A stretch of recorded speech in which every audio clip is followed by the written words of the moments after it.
Amazing. What's next? Switches. Am I introducing anything brand new to you? No, because it's a review. None of this stuff should be new. It should be just to get those synapses firing again and remembering all the things that you were exposed to or introduced to in this annex. Switches. Let's get a little say. First one, Mr. Valerius. Calculator references given schematics of different switches and a list of switch types. Match each schematic with the switch type reports to ground pages. Okay, you have to identify symbol of a switch. And that stuff. Yeah, other ELOs in there? Yes, sir, Mr. Wilson. Salmon, what's the next one? Without data reference, select the statement that states without data reference, select the statement that identifies characteristics of the switch and specific state according to its draw. Okay, that's talking about open and closed switch concepts. Things like max current, max voltage. We'll look at it again, just to make sure everyone's good. This next one, Valerius, since you're laughing about shit. The next one is about its performance. Okay, good job. Is that why you're laughing? Because you knew what it was? Yes, sir. All right, you got to be paying real close attention. Yes, sir. You know what I'm saying? So, basically identify the switch types and know the switch characteristics, meaning open, close switch. Wow. Is that tough? No, it's not! Mr. Kim! What type of switch is this that I'm pointing at? Push button, open, close. All right, good job. Push button, normally closed, and we abbreviate these things. Push button, normally closed. All right? Let me throw a curveball at you. Mr. Kelly, what's this one? Single post. You say post or pole? Oh yeah, it's got to be pole. Single pole, single throw. Here's another thing while I'm thinking about it.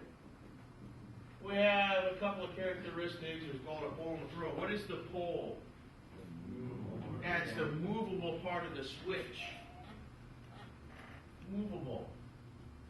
And the throw is where contact's made, basically. That's the throw. Make sure you're familiar with that, too. Got right, Mr. Hiramoto? Yes, sir. Speaking of which, as I was looking at you, what type of switch is this? That is a double pole. All right. Double pull, double throw. What about this guy? Mr. Hine? This one. Double pole, double throw. What the hell? Why are they the same? Because they are. It's just two different flavors of double pull, double throw. You have a slide type or toggle type switch. They're both the same. Oh, how about, Mr. Martinez, this one? That's a push button normally open, sir. How do you know? Because the button's open. Because it's what? The switch is open or Oh, so it looks like it's in the open position? yes, sir. I'll buy that. Which part of this push button normally open is the pole? Mr. Riley? Which part? Either this part or that, which one's considered the pole? Top and bottom. The top, sir. Yeah, that little plunge you push down. And what would be a good example of a push button normally open type switch there, Elliot?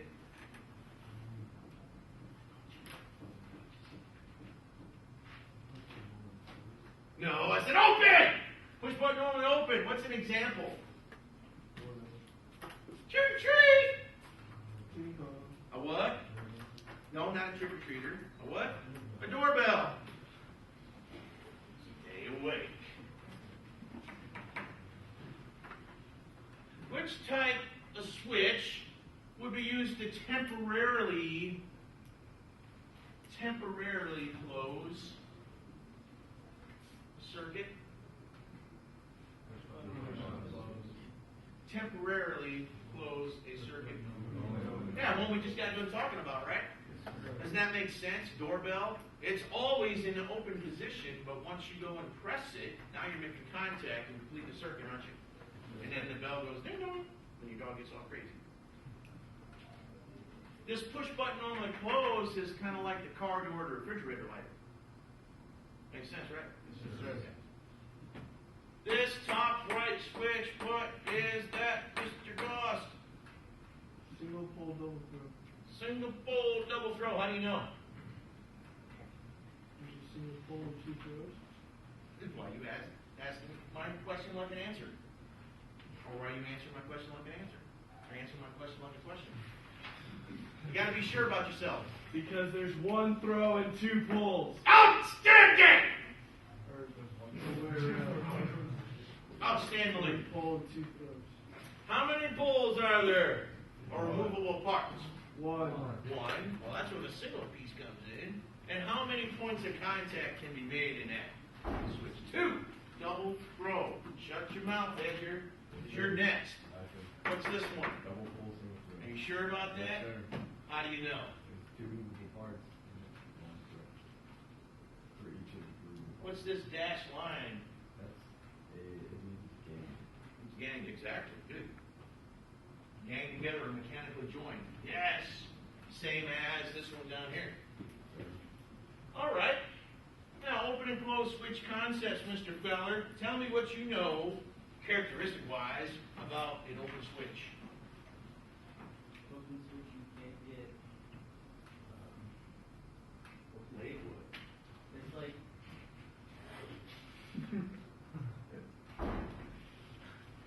Come on. you can't get current. Okay, there you go. Now you're thinking. This.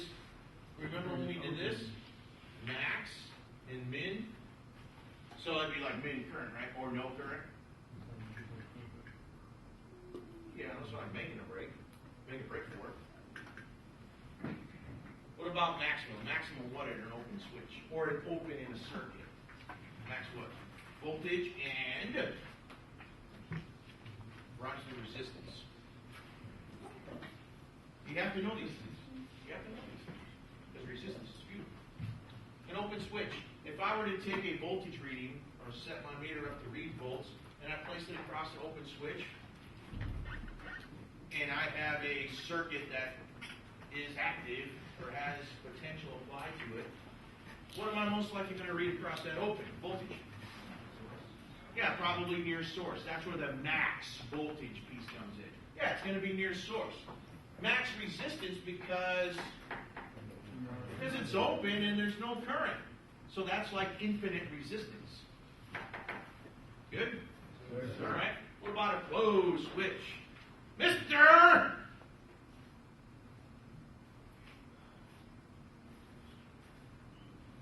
Carter.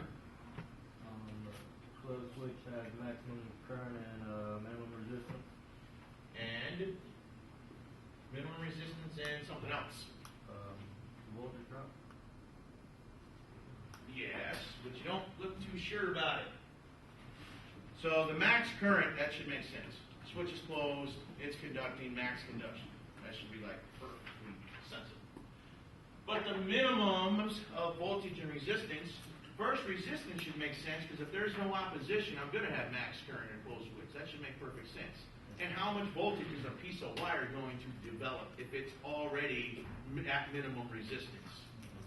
Zero. That's where the minimum voltage comes in. Make sense? All right.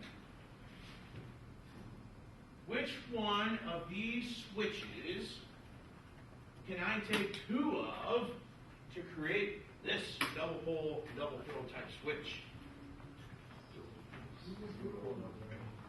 Which one? 2 single pole, double pole. 2 of these? Yes, sir. 2 of these. Okay. These what? Now, if you look at this thing, and I like pick this up and transpose it down here, doesn't that look like 2 of those connected together? But you'd have to gang them yourself. That is, tie the 2 poles together electrically. That's all you have to do. And there it is. Is that tough? It's not a lot of stuff to have to be responsible for. Identify the types of switches and a couple of characteristics, open close switch characteristics. Make sure you know what pull and throw mean. And the question I just asked you, think about it. two single pole double throw switches can make a double pole double throw. And something else that we discussed is the push button switches in the single pole single throw switch can all be classified as a single pole single throw. And there it is, that switches.